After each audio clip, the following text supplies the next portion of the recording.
గజం భూమి 13,500 రూపాయలతో 151 గజాల భూమి 20 లక్షలు మాత్రమే.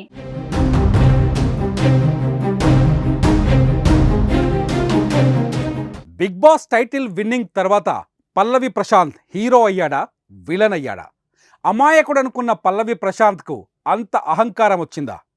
హైదరాబాదులో జరిగిన సంఘటనల్ని పరిశీలిస్తే పోలీసులు మాత్రం ఇది పక్కా అహంకారం అంటున్నారు. అతని అరెస్ట్ తప్పదంటున్నారు.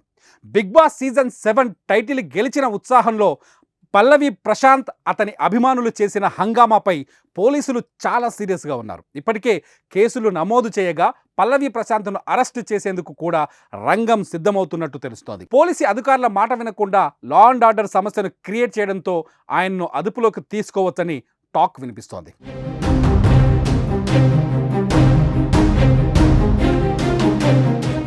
బిగ్ బాస్ ఫైనల్ అనంతరం అభిమానులు చేసిన రచ్చ అంతా ఇంత కాదు. అన్నపూర్ణ స్టూడియో బయట పల్లవి ప్రశాంత్, అమర్దీప్ అభిమానులు గొడవకు దిగారు. ఒకరికి పైన ఒకరు దాడులు చేసుకున్నారు. ఈ క్రమంలోనే అమర్దీప్ కారుపై కూడా దాడి జరిగింది. అద్దాలను ధ్వంసం చేసి వారి కుటుంబ సభ్యులను భయభ్రాంతులకు గురి చేశారు. అంతటితో ఆగకుండా ప్రైవేటు వాహనాలు, ఆర్టీసీ బస్సు అద్దాలను పగలగొట్టారు.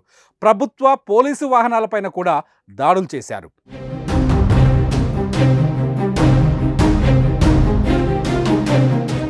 ఆదివారం రాత్రి బిగ్ బాస్ హౌస్ వద్దకు ప్రశాంత్ అభిమానులు భారీగా తరలివచ్చారు. ముందే విజేత పేరు లీక్ కావడంతో గ్రామాల నుంచి కూడా ప్రశాంత్ ఫ్యాన్స్ అక్కడకు చేరుకున్నారు.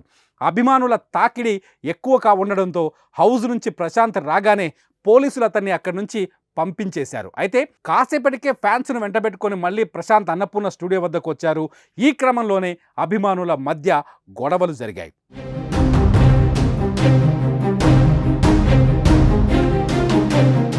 పల్లవి ప్రశాంత్ వ్యవహరించిన తీరుపై ఆగ్రహంగా ఉన్న పోలీసులు 147, 148, 290, 353, 427 రెడ్ విత్ 149 సెక్షన్ల కింద కేసులు నమోదు చేశారు. పలువురు అభిమానుల పైన కేసులు నమోదయ్యాయి కూడా. రేపో మాపో అతన్ని అరెస్ట్ చేసే ఆలోచన కూడా చేస్తున్నారు పోలీసులు.